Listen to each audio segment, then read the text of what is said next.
چیز کو، دنیا کی ہر چیز پہ اللہ تعالیٰ کی وہ سب جانتا ہے، اس سے سب خبر ہے. کیوں؟ کیونکہ وہ الخبیر ہے. اس کے صفاتی ناموں میں بھی یہ نام شامل ہے کہ اللہ تعالیٰ کو سب خبر ہے، وہ سب جانتا ہے، جو ہم سوچتے ہیں، جو ہم گمان کرتے ہیں. میرے دل کی باتوں کو وہ جانتا ہے. آپ نے کبھی غور کیا کہ آپ کچھ سوچتے ہیں، ابھی آپ نے اس جو بات سوچی اس کو الفاظ کی شکل نہیں دی، اس کو آواز کی شکل نہیں دی، لیکن ایک ذات ایسی موجود ہے جو آپ کے خیال میں آنے والی بات کو، آپ کے گمان میں آنے والے ایک تصور، ایک خیال کو بھی اس کو پتا ہوتا ہے، وہ جان لیتا ہے. تو وہ کون ہے؟ وہ صرف اور صرف اللہ ہے. اگر اللہ تعالیٰ ہمارے دل میں آنے والے ایک خیال کو سے بھی واقف ہیں، اس کو بھی وہ جانتے ہیں، تو آپ سوچیں کہ اس دنیا میں کس قدر مخلوقات ہیں. ہم اگر ان کا شمار کرنا چاہیں تو شاید ہم اپنی پوری زندگی بھی گزار لیں تو ہم اللہ تعالیٰ کی تخلیق کردہ مخلوقات کا شمار نہیں کر سکتے. لیکن اللہ کی آپ قدرت دیکھیں کہ وہ اپنی مخلوق کے ایک انسان سے، اس کے دل میں آنے والے خیال، اس کے ایک تصور، اس کے گمان سے بھی ناواقف نہیں. وہ اس قدر باخبر ہے، وہ اس قدر خبر رکھنے والا ہے کہ وہ ہمارے دل میں آنے والے ایک وہم، ایک گمان، ایک وسوسے، ایک خیال کو بھی جانتا ہے، اس سے بھی واقف ہے. تو جو ہم ارادہ کرتے ہیں، اب ارادہ میں نے آپ کو پہلے بھی بتایا کہ ہمیں ہمیشہ نیک گمان، اچھا گمان کرنا چاہیے، اچھا ارادہ رکھنا چاہیے. انسان کی جیسی سوچ ہو اس کو اس کا ویسا نتیجہ، ویسا اس کا عمل بھی ویسا ہو جاتا ہے، اس کو اس کا نتیجہ بھی ویسا ملتا ہے، اس کا اختتام یا اس کا انجام بھی ویسا ہوتا ہے. آپ اچھا سوچیں گے آپ کے ساتھ اچھائی ہوگی، آپ برا سوچیں گے تو آپ کو اس کا نتیجہ، اس کے سامنے جو چیز آئے گی وہ بری ہو. کیوں؟ اس میں کسی اور کی کوئی غلطی نہیں ہوگی، وہ اس لیے ہوگا کہ آپ نے گمان، آپ نے ارادہ ہی ایسا کیا. تو ہمیشہ ہمیں اچھے ارادے کرنے چاہیے. تو اللہ تعالیٰ ہمارے ارادوں سے، ہماری نیتوں سے خوب واقف ہے. آپ نے پڑھا ہے نا کہ انما الاعمال بالنیات، ہر عمل کا دار و مدار اس کی نیت پر ہوتا ہے. آپ کی نیت اچھی ہوگی تو حقیقتاً آپ کا عمل بھی اچھا ہوگا. آپ کی نیت میں کسی طرح کی کوئی خرابی ہوگی، کسی طرح کی نیت میں کچھ منافقت ہوگی، کچھ نفی نیت ہوگی، تو آپ کا عمل بھی ویسا ہی ہوگا.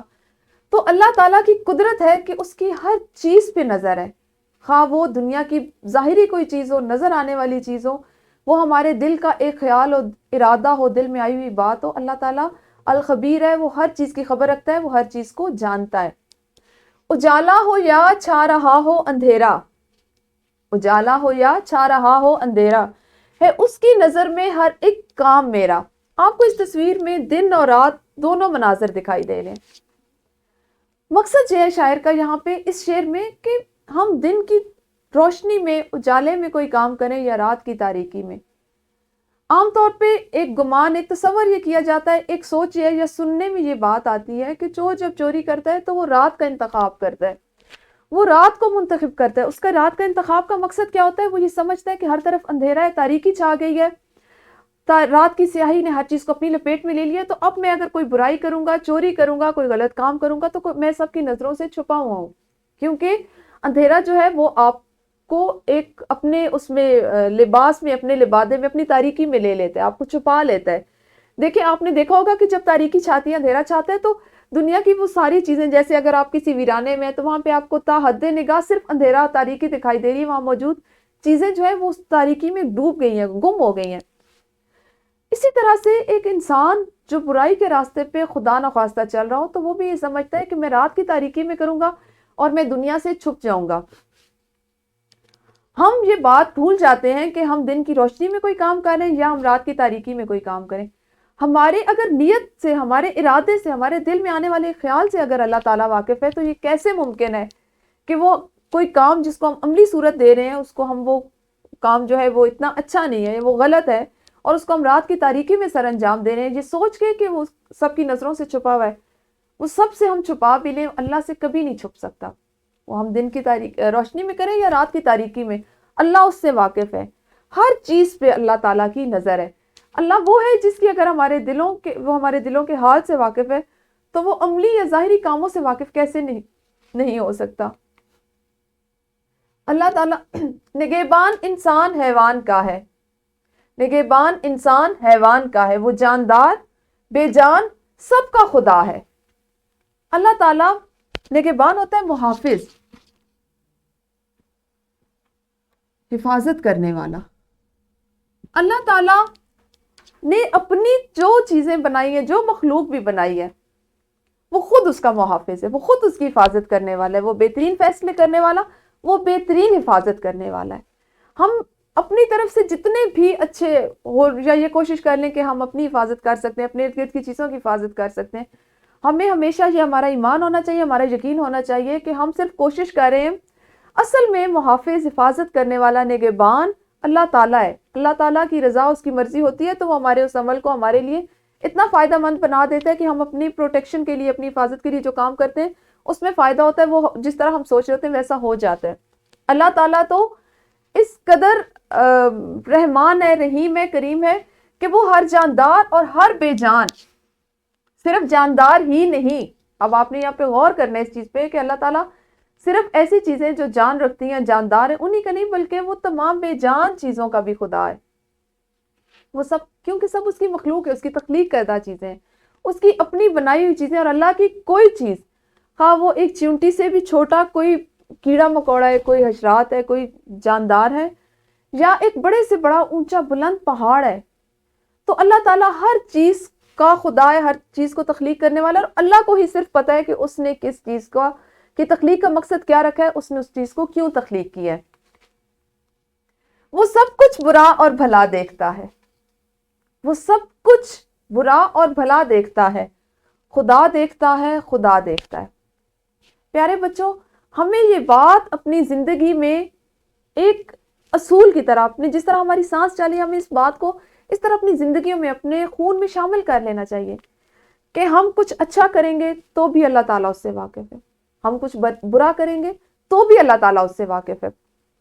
تو جب اللہ تعالیٰ، ہم ہر حال میں اللہ تعالیٰ ہمارے ہر عمل سے، ہر سوچ سے، ہر نیت، ہر ارادے، ہر خیال سے واقف ہے، تو ہم کیوں نہ اپنے گمان، اپنی سوچ، اپنا خیال اچھا رکھیں۔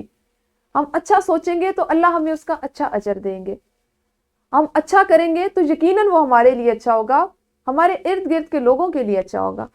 ہم اگر برا کریں گے تو اس کا نقصان شاید کسی اور کی ذات کو نہ پہنچے، لیکن یقیناً ہماری ذات کو ضرور پہنچے گا۔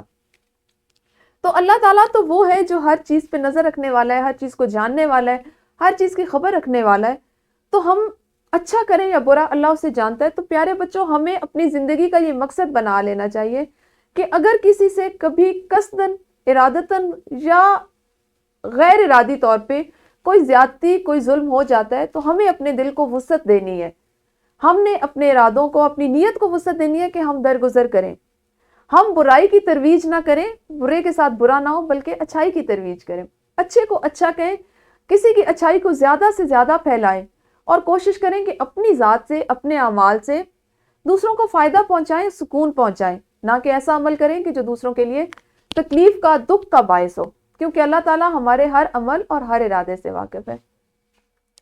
تو یہ تو ہو گئی آپ کی آج ہم اس کی پڑھائی اور اس کی تفہیم مکمل۔ اب آپ نے سرگرمیاں کچھ کرنی ہے۔ پہلی سرگرمی آپ کی یہ ہے کہ نظم کے دو اشعار، کل آپ نے ایک شعر لے اور آہنگ سے پڑھا، آج آپ نے نظم کے دو اشعار مناسب رفتار، آہنگ، لے اور ترنم سے پڑھنے ہیں، اور ہر شعر میں بیان کردہ اہم نقطہ بھی بتانا ہے۔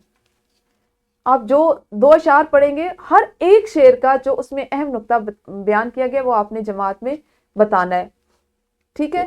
ایک اور سرگرمی وہ ابھی میں آپ کے ساتھ پہلے کرتی ہوں، بعد میں آپ نے اس کو ابھی اپنی معلمہ کے ساتھ جماعت میں سر انجام دینے۔ پیارے بچوں، میں نے آپ کو سبق کے آغاز میں بتایا تھا کہ آج آپ نے جو چیز سیکھنی ہے وہ ہے 1 منٹ میں آپ اس قابل ہو جائیں کہ کم از کم 80 الفاظ کو درست تلفظ کے ساتھ ادا کر سکیں۔ ہم چونکہ نظم پڑھ رہے ہیں تو میں نے آپ کو، آپ اس جو میں نے آپ سے پہلی سرگرمی کرنے کے لیے کہا ہے وہ بھی اسی سے منسلک ہے، اسی سے متعلق ہے کہ آپ نے دو اشعار کو مناسب رفتار سے پڑھنا ہے، اور اس میں اگر آپ اچھی رفتار سے ترنم، لے اور آہنگ سے پڑھیں گے تو 30 سیکنڈ لگیں گے۔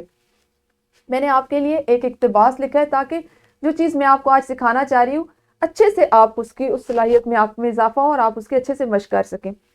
ایک واقعہ میں نے آپ کے لیے لکھا ہے، میں آپ اس کو اپنے پاس ٹائم رکھیں اور میں آپ کے لیے ٹائم کے مطابق اس کو پڑھوں گی، اور آپ نے غور کرنا ہے کہ آپ 1 منٹ میں 80 الفاظ کو کس طرح درست تلفظ سے پڑھ سکتے ہیں۔ پرانے وقتوں کی بات ہے، ایک شخص سفر پر جا رہا تھا، اس کا گزر ایک جنگل سے ہوا. بہت گرم دن تھا. وہ کچھ دیر آرام کی غرض سے ایک گھنے درخت کی چھاؤں میں بیٹھ گیا. اس نے دیکھا ایک چرواہا بکریاں چرا رہا ہے. وہ اتنی شدید دھوپ میں بھی کبھی ایک بکری کے پیچھے بھاگتا تو کبھی دوسری کے، کبھی ایک چٹان پر چڑھ کر دیکھتا تو کبھی دوسری پر. وہ شخص چرواہے کو اتنی تندہی سے کام کرتا دیکھ کر بہت حیران ہوا. اس نے دسترخوان پر کھانا سجایا اور چرواہے کو دعوت دی کہ میں چاہتا ہوں آپ میرے ساتھ کھانے میں شریک ہو کر مجھے میزبانی کا شرف بخشیں. چرواہے نے اس شخص کی بات سنی اور مسکرا کر شکریہ ادا کیا اور معذرت کی کہ وہ بھی کھانا نہیں کھا سکتا کیونکہ یہ وقت اس کام کا ہے. چرواہے نے بتایا کہ یہ بکریاں مختلف لوگوں کی ہیں جو اسے ان کو چرانے کی اجرت دیتے ہیں، لہٰذا وہ اپنے کام کے وقت میں کھانا کھا کر فرض میں کوتاہی نہیں کر سکتا. اس شخص نے کہا کہ بکریوں کے مالک اس وقت تمہیں نہیں دیکھ رہے. تو اس شخص نے جواب دیا کہ آپ نے درست کہا، بے شک بکریوں کے مالک مجھے نہیں دیکھ رہے، لیکن میرا مالک تو ہر وقت میرے ساتھ ہے، وہ تو مجھے دیکھ رہا ہے. چرواہے کی یہ بات سن کر وہ شخص بہت متاثر ہوا اور اس نے اپنا کھانا چرواہے کو دے دیا. پیارے بچوں، آپ نے اس سرگرمی کو اور اس سے پہلے والی سرگرمی کو بھی ویڈیو کو روکنا ہے اور دونوں کو جماعت میں سر انجام دینا ہے. جی یقیناً آپ نے اپنی ایک مہارت کے 1 منٹ میں کم از کم 80 الفاظ کو درست تلفظ کے ساتھ ادا کرنا، اس کی تو بار بار مشق کر لی ہوگی. دوسرا ہم نے آج جو ایک چیز سیکھنی تھی وہ ہے شعر کو نثر میں تبدیل کرنا. آج آپ کو جو ایک چیز اور سکھائی جا رہی ہے یا آپ نے سیکھنی ہے وہ ہے، چونکہ ہم پڑھ رہے نظم پڑھ رہے ہیں تو اب آپ ایک اور مہارت سیکھیں گے، وہ ہے شعروں کو نثر میں تبدیل کر کے سادہ جملے میں لکھنا. پیارے بچوں، میں نے آپ کے سامنے ایک شعر لکھا ہے، آپ کی حمد کا ایک شعر ہے. سبھی کچھ خدا نے بنایا ہے بھائی، ہے اس کی نگاہوں میں ساری خدائی. حمد کا پہلا شعر ہے، آپ نے اس کو نثر میں تبدیل کرنا ہے. میں نے آپ کو کل بھی بتایا تھا کہ شعر اور عام سادہ جملے میں، نثر میں اور نظم میں یہ فرق ہوتا ہے کہ نظم میں ہمیشہ قافیہ اور ردیف کا، لے اور ترنم کا خیال رکھا جاتا ہے، اور نثر کسی بھی طرح کی پابندی سے آزاد ہوتی ہے. سادہ جملے لکھے جاتے ہیں، جملے سے اگلا جملہ ملایا جاتا ہے. ہم نے بھی اس کو اسی طرح سے لکھنا ہے.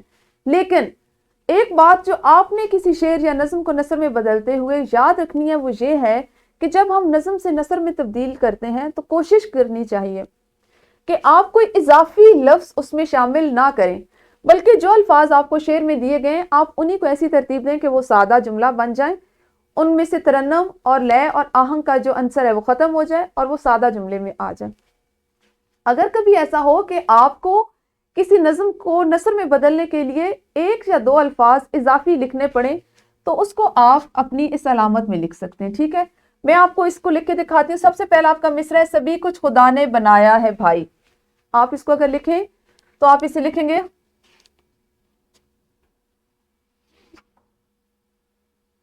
اگر میں آپ کو اے سے شروع کروں تو یہ ہمارے پاس ایک اس کا اضافی لفظ ہے، اے بھائی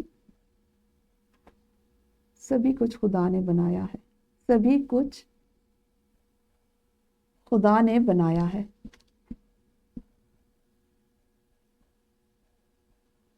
اور آپ کو پتہ ہے ہمارا سادہ جو نثر کا جملہ ہوتا ہے اس کو ختم کرنے کی اس کی یہ پہچان ہوتی ہے کہ اس کے اختتام پر ہم ختمہ کی علامت لگاتے ہیں.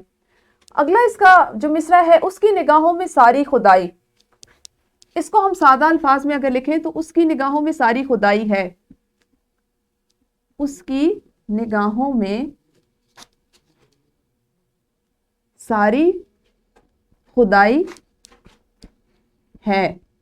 اور پھر اس کے آخر میں آپ نے ختمہ کی علامت لگا دی. تو اگر آپ ان دونوں جملوں کو پڑھیں تو کیا آپ کو یہ لگ رہا ہے کہ یہ دونوں جملے کسی شعر کا حصہ ہیں؟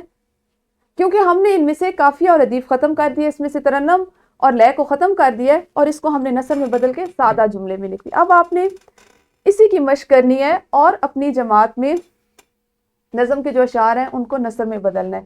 ٹھیک ہے، اس سے پہلے ہم آپ کریں گے اپنا جو سبق ہے اس کی مشق کریں گے. مشق کا سوال نمبر 1، ہر طالب علم نظم کے چند اشعار لے اور آہنگ کے ساتھ پڑھے. یہ کام آپ کر چکے ہیں، آپ نے اپنی پوری نظم جو ہے اس کو لے اور آہنگ سے ہر بچے نے فردن جماعت میں پڑھ لی ہے. اب آپ کو چونکہ اس کی تفہیم بھی ہو چکی ہے تو ان درج ذیل سوالات کے زبانی جوابات دیں. یہ بھی آپ نے آپ کی معلمہ آپ سے پوچھیں گی اور آپ اس کو جماعت میں ان کو ایک ایک کر کے زبانی اس کے جواب دیں گے. دوسرا سوال ہے آپ کی کتاب میں سوال نمبر 3، یہ بھی آپ آج ہی کریں گے اور اس میں ہے سبق کو مد نظر رکھتے ہوئے خالی جگہ پر کریں. اس سوال کو بھی اس لیے شامل کیا گیا کہ آج آپ کی حمد مکمل ہو گئی ہے اور آپ نے اس کی تفہیم کر لی ہے، تو اس لیے آپ آج اس کو اچھے سے کر سکتے ہیں. اس کے بعد آپ نے کرنا ہے گھر کا کام. گھر کے کام میں آپ کے پاس سوال نمبر 4 ہے جو آپ گھر سے کر کے لائیں گے، اور سوال نمبر 4 ہے کہ سبق کے تناظر میں درج ذیل سوالات کے مختصر جوابات لکھیں. جو 4 سوالات آپ کی کتاب میں موجود ہیں ان کے جواب آپ نے اپنی اردو کی کاپیوں پر لکھ کر لانے، اور کتاب کا ہی سوال نمبر 8 بھی آپ نے کر کے لانا ہے، جو ہے حمد کے کوئی سے 4 اشعار منتخب کریں. اپنی مرضی سے آپ نے پہلا شعر چھوڑ کے، کیونکہ اس کی نثر میں نے آپ کو کروا دی ہے، 4 اشعار منتخب کرنے ہیں اور ان کو نثر کے انداز سے اردو کی کاپی پر لکھ کر لانا ہے. ابھی آپ نے نظم کو نثر میں بدلنا سیکھا اور اسی کے حساب سے آپ نے 4 اشعار، یہ آپ کی کتاب کا سوال ہے، سوال نمبر 8 ہے، اس کو آپ نے کر کے لانا ہے. اس کے علاوہ آپ نے ایک ورک شیٹ کرنی ہے. ورک شیٹ میں آپ کا پہلا سوال ہوگا کہ دی گئی نعت کے اشعار کو نثر میں تبدیل کر کے لکھیں. یہ وہ اشعار ہے، یہاں پہ حمد ہے، اس کو آپ یہاں پہ حمد کر لیجئے. حمد کے یہ وہ اشعار ہے یا یہ وہ حمد ہے جو آپ کی کتاب میں موجود نہیں، بلکہ آپ کی اضافی مشق کے لیے میں نے خود سے شامل کیا ہے. آپ نے ان 4 اشعار کو بھی پڑھنا ہے. حمد میں سے، کتاب میں سے تو آپ کے پاس یہ آزادی ہے کہ آپ اپنی مرضی کے 4 اشعار منتخب کریں گے اور ان کو نثر میں بدلیں گے، لیکن یہ جو 4 اشعار ورک شیٹ میں دیے گئے آپ نے ان کو بھی نثر میں تبدیل کر کے لکھنا ہے. اور دوسرا سوال، چونکہ ہم نے آج سیکھا کہ 1 منٹ میں کم از کم آپ 80 الفاظ کو درست تلفظ اور روانی سے پڑھ سکیں، تو آپ نے جو اقتباس میں نے آپ کو ایک دیا ہے، اس کو اپنے والدین کو 1 منٹ میں مناسب رفتار اور درست تلفظ سے پڑھ کر سنانا ہے. آپ نے اس بات کو غور کرنا ہے کہ یہ درست انداز میں آپ اس کو پڑھیں یا ادا کریں. یہ آپ کا ہو گیا آج کے گھر کا کام اور جو ابھی آپ نے مشق کرنی ہے. اساتذہ کرام، آپ کی سہولت کے لیے لیسن پلان، پی پی ٹیز اور ورک شیٹ ڈسکرپشن باکس میں ہمیشہ کی طرح موجود ہیں. آپ جب چاہیں اس سے فائدہ اٹھا سکتے ہیں. شکریہ.